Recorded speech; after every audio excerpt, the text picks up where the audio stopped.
One chance, one 15-second moment to ask your childhood hero anything you can think of off the top of your head.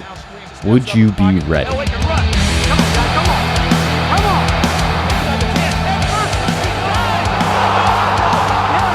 I was a kid, I watched him win 2 Super Bowls. And so a few years ago, I had one chance to finally meet the guy, and I took it. John, I just wanted to ask you, because I've been asking everyone, what's your favorite John Elway moment? Be ready for anything. Since I was a kid, I've always pushed myself to do uncomfortable things. It's always been a part of my DNA. My logic was always, if it's hard, impossible, or a little uncomfortable, I want to try it. And that led me to work in sales, because sales is always uncomfortable. And then more recently, moving from New York to Denver, from Denver to Kyoto, and now Kyoto to Istanbul, knowing nobody each time. These journeys, they're always painful and lonely, but the rewards are vast. Still, only rarely are you ever presented with these moments that you'll actually have a chance to step up, which brings us back to John Elway.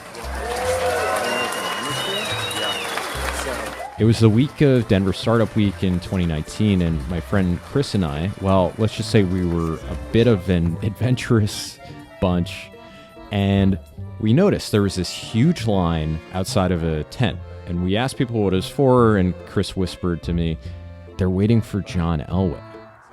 Idea.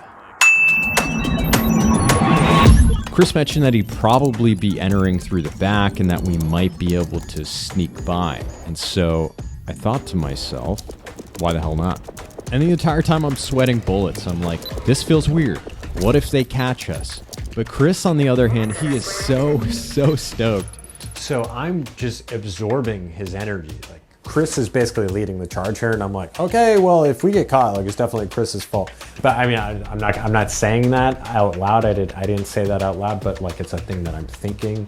So now the last piece is that we have to get John's attention for an interview or even just to ask him a question. And here's the problem. He's got a handler, a few security guards, and a few other people surrounding him, and does not seem like he's ready to even talk to somebody. But you know what? I just go, it. John, I just wanted to ask you, because I've been asking everyone, what's your favorite John Elway moment? My favorite? Yeah. Playing football? Just playing football. Oh. Yeah. When I kneeled down in Super Bowl 32 to win first Super Bowl, to win Super Bowl 32 is my favorite. I'm sure that was a big relief. That was. Yeah. Well, awesome. Thank you, John.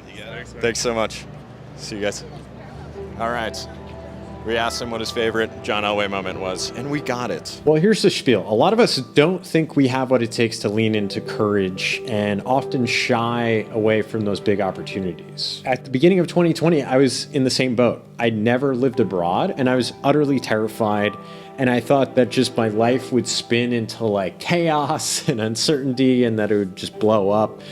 And a lot of ways that did happen. But the truth is, I had always had what it took. I'd been building that courage muscle for the last, 5 to 10 years by just consistently stretching the boundaries of my comfort zone. And so when the opportunity presented itself for me to travel and live across the world, or really like when I decided to take that opportunity, I knew, a small part of me knew that I was ready, but I'd never really tested that.